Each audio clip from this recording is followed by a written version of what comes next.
Welcome back to the remarkable history of the Henry George School of Social Science. My name is Edward J. Dodson. This is part 3, titled Henry George Schools Around the Globe. In 1952, a group of 47 Henry Georgists established the Institute for Economic Education in Buenos Aires, Argentina. The school was established on this street in Buenos Aires. The announcement of its founding appeared in the October and November 1952 issue of Land and Liberty. It will be the function of the Institute to provide for those whose mother tongue is Spanish the same opportunities to study the principles of an economic science based on natural law as are enjoyed in North America, England, Denmark, and elsewhere, and to which tribute is paid. No further information has come to me regarding the longevity of this undertaking. The opening of a school in Copenhagen occurred in 1936. The school's founder was Bew Borner, a member of the board of the Danish Henry George Association. That year, 1936, he was also elected president of the International Union for Land Value Taxation and Free Trade. In 1937, the Eco-Technical High School began teaching a course based on Jacob E. Lang's translation of Henry George's Progress and Poverty into Danish. More than 600 students completed courses during the year. Mrs. Bew Borner served as secretary. Despite the German invasion of Denmark in 1940, a letter from Signe Borner to Grace Isabel Colbrone expressed optimism. You may tell friends that nothing keeps us from working for the future of our country, spreading the gospel, and hoping for fulfillment. Next on the list is London, England, the early decades.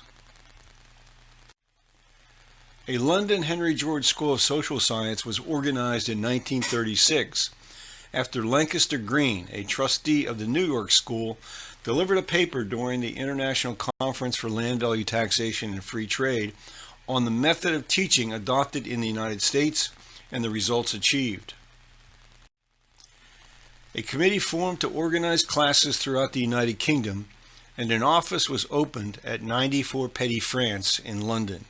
Francis Douglas was appointed honorary secretary.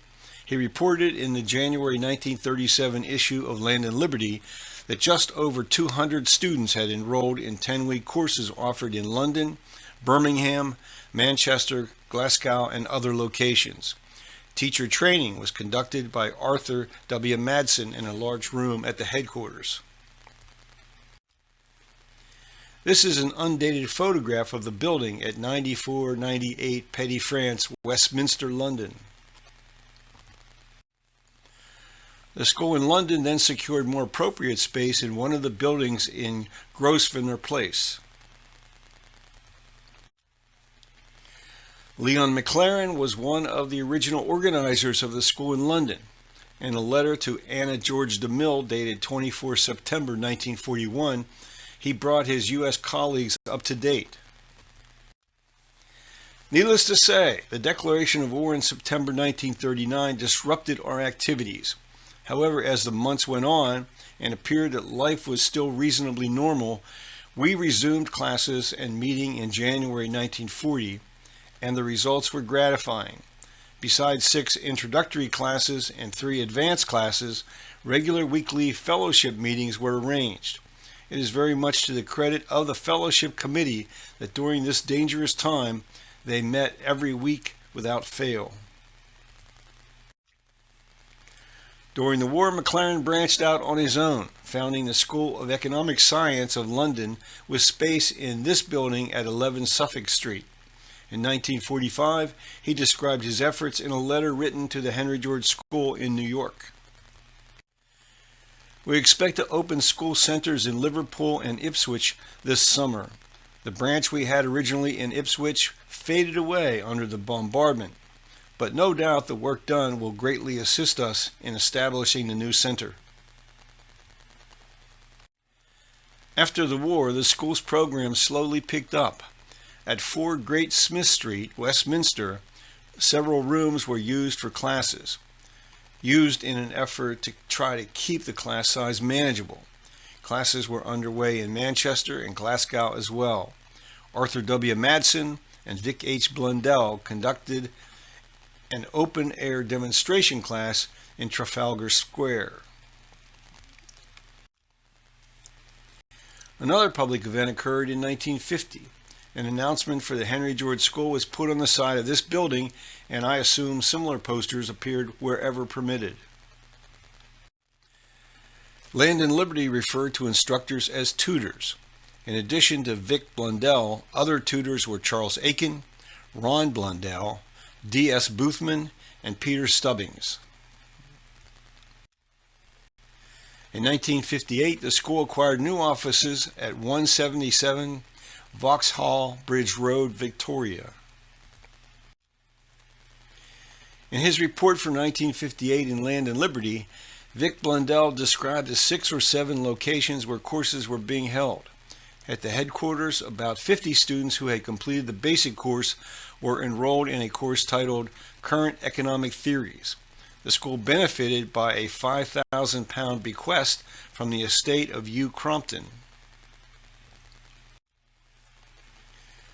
The November 1959 issue of Land and Liberty reported that a total of 19 courses were being taught.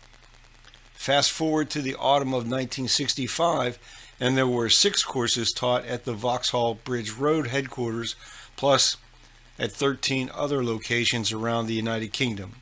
The course schedule for the 1966 winter term is shown here.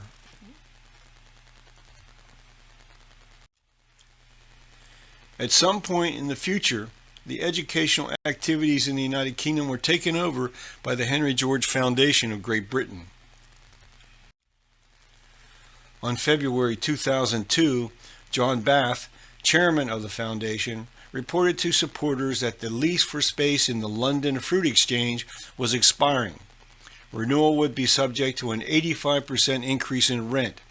He indicated there was the potential to acquire alternative space in another building with an upfront payment of £165,000, but this required major fundraising. During the autumn of 2005, it was announced that from that point on, all of the foundation's work would continue on a volunteer basis. David Triggs, the executive chairman, headed up the volunteer work. Soon thereafter, the foundation's library was transferred to the School of Economic Science headquarters at 11 Mandeville Place in London. In the spring of 2008, David Triggs began to teach a new 10-week course on principles of political economy. Enrollment was encouraging. That summer offered a course exploring the speeches of Henry George. In the fall, David taught a course based on Henry George's Progress and Poverty. His leadership with the Foundation's education programs continues. We now move to the school's history in Montreal, Quebec, Canada. The school in Montreal was founded in 1938, located at 4278 Dorchester Street, West. In 1939, 50 students completed the Fundamental Economics course in the spring term. In August, 15 graduates took a summer teacher's training course under John Anderson. The school moved to 1502 St. Catherine Street West. Ray Perrin was the school's first director. In 1949, the name of the school was changed to the School of Economic Science. A charter was granted in 1942 by the Quebec provincial government. Len Huckabone is described as secretary of the school. Sometime in the late 1930s, Margaret Bateman received a copy of Henry George's Progress and Poverty from John Anderson. She began taking courses at the Montreal School of Economic Science, completing the program in 1937, and in 1938 was elected to the board of the school. In 1939, Margaret began teaching the school's courses at a Montreal YWCA. As reported in the New York History, Margaret would spend the war years as director there. When she died in March of 1976, Strethel Walton wrote that she had suffered 23 years of increasingly serious heart condition. In 1961, Raymond Perrin was appointed director, succeeding Strethel Walton. He stepped down as director in 1965. Strethel Walton died in 1983. In 1966, Louis Girard was appointed part-time director until replaced by Harry Payne in 1967.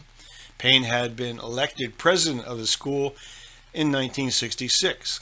He also was a founding member of the Canadian Research Committee on Taxation. He died in 2014. Moving on, we take a look at the school's history in the Dominican Republic, headquartered in Santo Domingo. Lucy Da Silva was a student at the Henry George School in New York during the 1950s. In 1965, she returned to the Dominican Republic and began teaching Henry George courses. A year later, she was appointed director of the newly established extension. Interviewed in 1980 while in New York, she commented on the challenges of teaching Henry George in her country. The school is currently in a very up period, especially since my political party is now in power, and so I find it easy to deal with the government.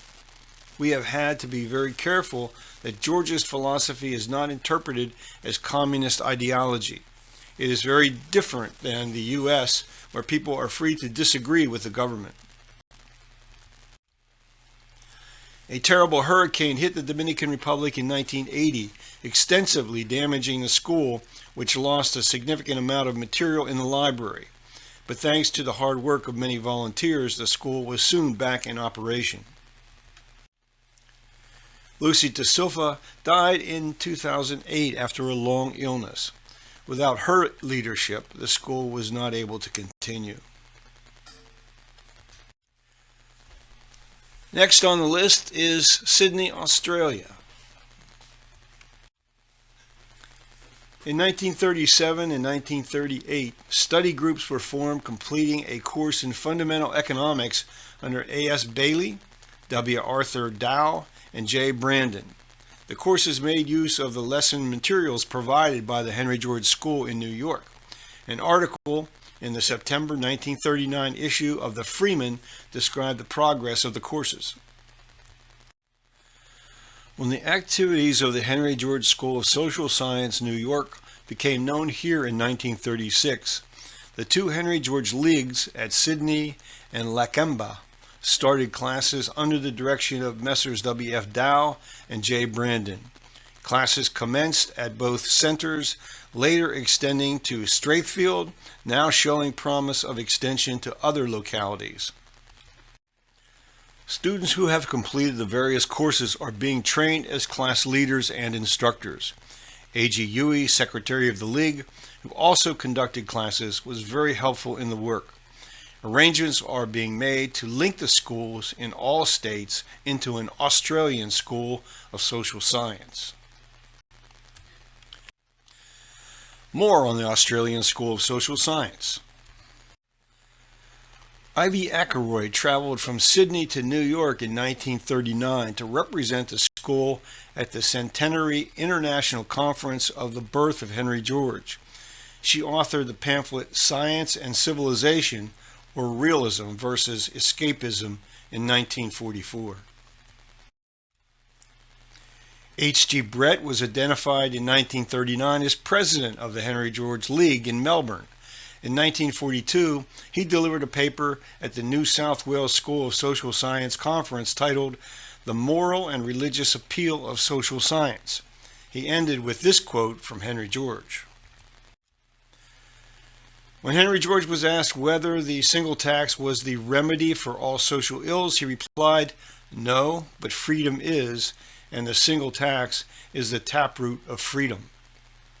After the war ended, he attended the International Union Conference held in Swanwick, England.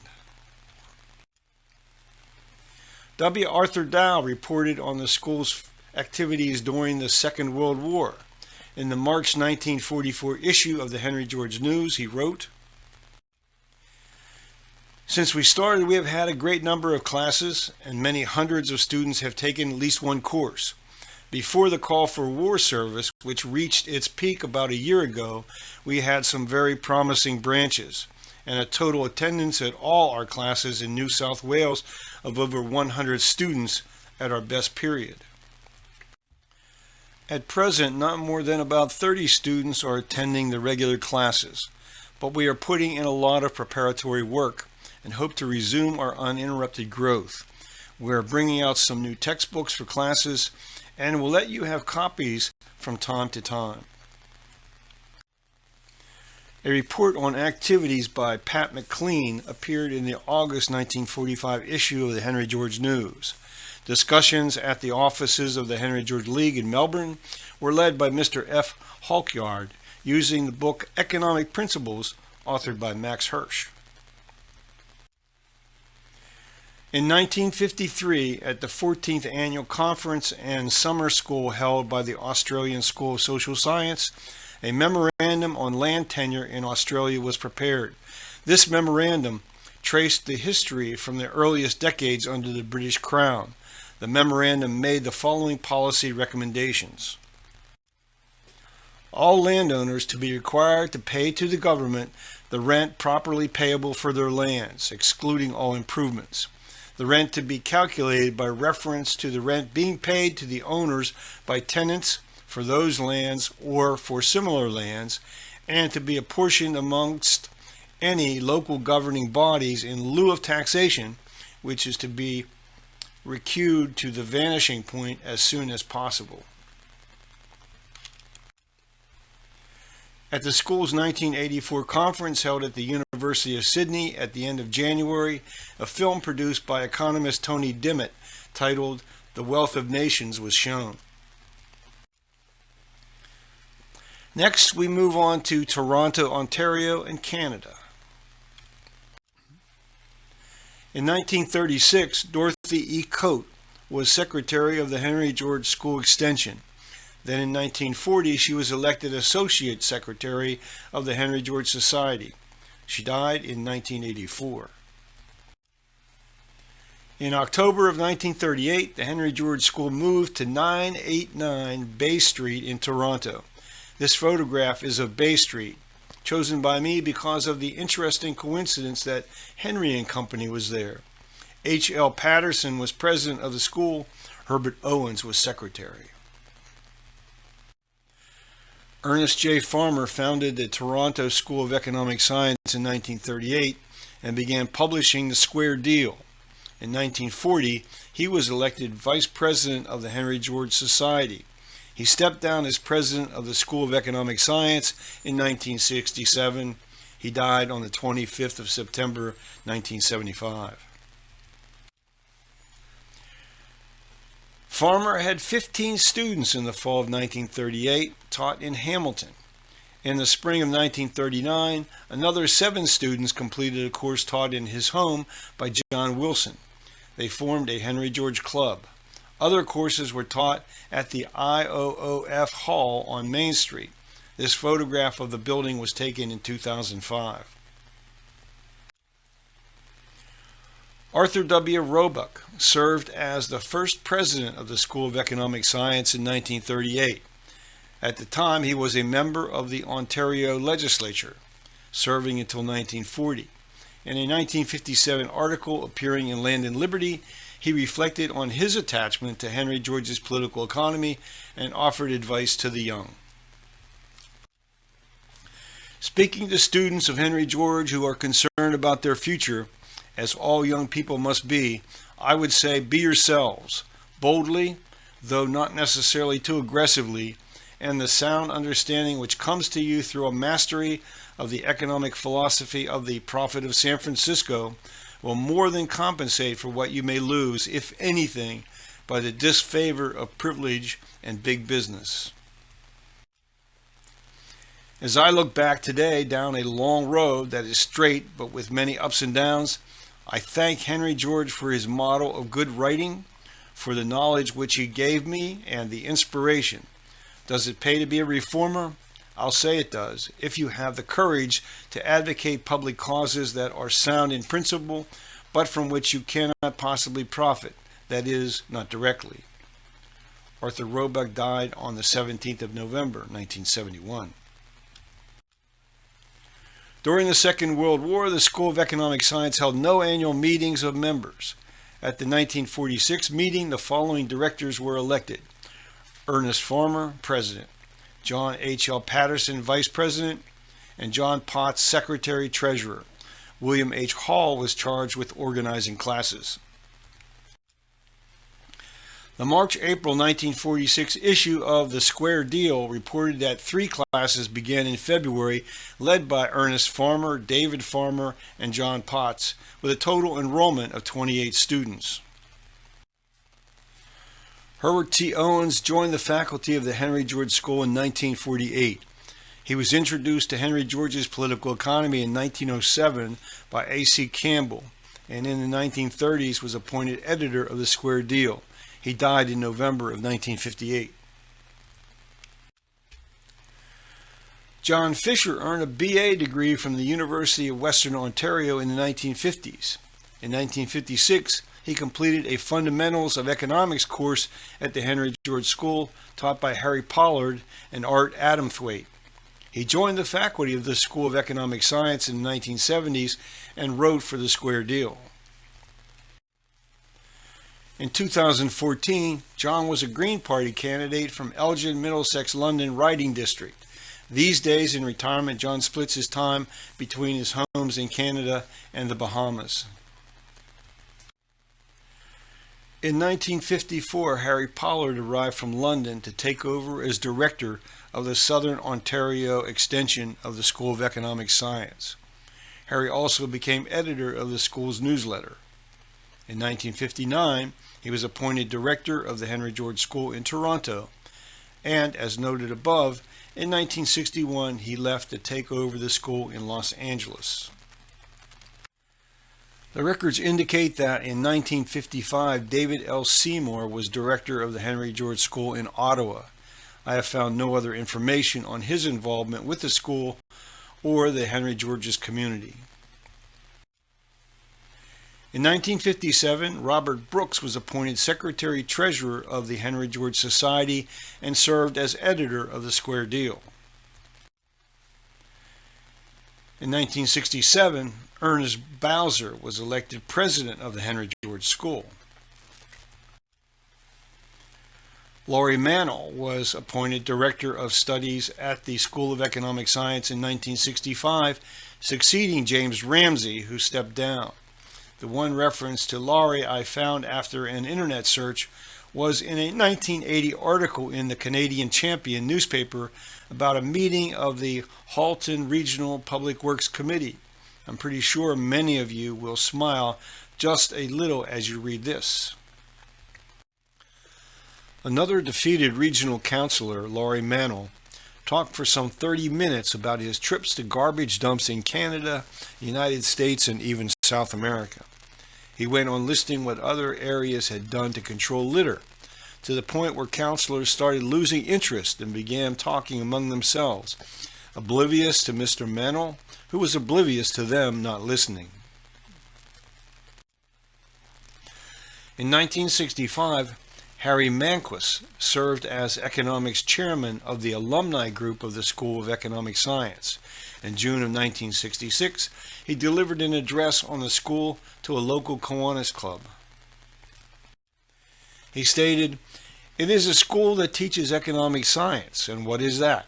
What is any science? What can be a true science ever by but definite and organized knowledge of the natural laws of that science's particular field? Economic science treats of the natural laws, the natural unchanging cause-effect relationships of human economic behavior."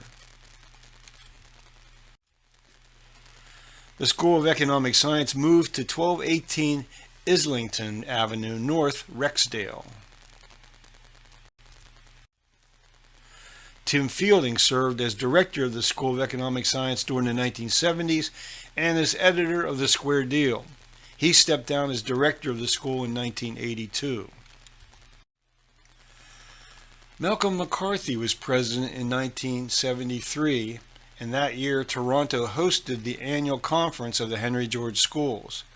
During 1972 and 1973, classes were conducted in Chinquapoozy Township on the property tax and economic incentives. Lectures were given at various high schools and colleges. McCarthy stepped down as president in 1977. He died in January of 1994. In the March 1975 issue of The Square Deal, the editors provided readers with an analysis of our educational philosophy, aims, prospects, and problems. Last year, the School of Economic Science temporarily reduced the emphasis on adult education classes in favor of an intensive campaign aimed at introducing land value philosophies into high school and early university courses and curricula. Of course, we have faced many problems, but we prefer to look at the slow but sure progress and success over the last year. Gradually, geography departments in Toronto, along with several student teachers we have contacted, are becoming aware of the value of our aims, sympathetic to our approach, and towards adopting our ideas and materials. In 1982, Craig Kringham was appointed the new full-time director of the School of Economic Science, succeeding Tim Fielding, who remained active with the school. Craig died in May of 1992 at age 64.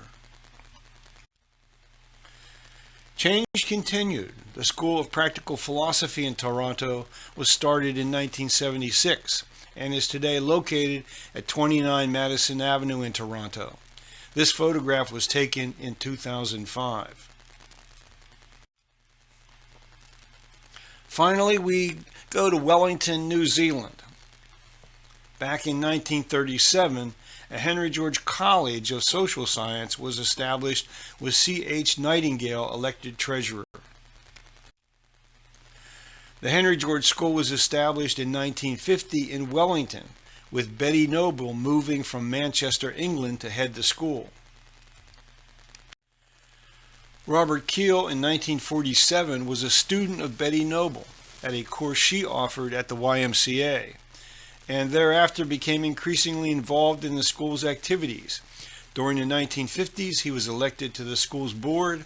In 2003, he explained what then occurred.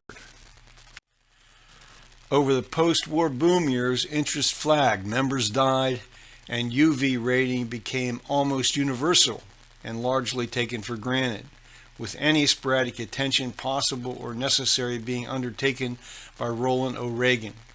Nevertheless, Betty persisted in running classes with or without assistance for the next 25 years in the YMCA, the Polytech, or in her own home. In 1964, the name was changed to the New Zealand Unimproved Value, later Land Value, Rating Association to focus on rating. Betty Noble attempted to revive the Henry George School in 1966 and in other ways continued to try to advance the Henry George's program. She died in 2005. Robert Keel continued on even as aging and death took most of those who shared his Georgist principles. Robert died in 2019. And so we reach the end of part 3 of this 5-part lecture series.